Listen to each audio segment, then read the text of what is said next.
जब इब्राहिम ने अल्लाह से अर्ज किया कि ऐ परवरदिगार, मुझे दिखा कि तू मुर्दों को क्यों कर जिंदा करेगा, अल्लाह ने फरमाया, क्या तुमने इस बात का यकीन नहीं किया?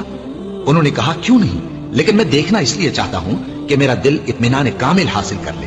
फरमाया कि 4 परिंदे ले लो, फिर उनको अपने से हिला लो और उनके टुकड़े टुकड़े कर दो, फिर उनका एक एक टुकड़ा हर एक पहाड़ पर रख दो, फिर उनको बुलाओ तो वो तुम्हारे पास दौड़ते चले आएंगे।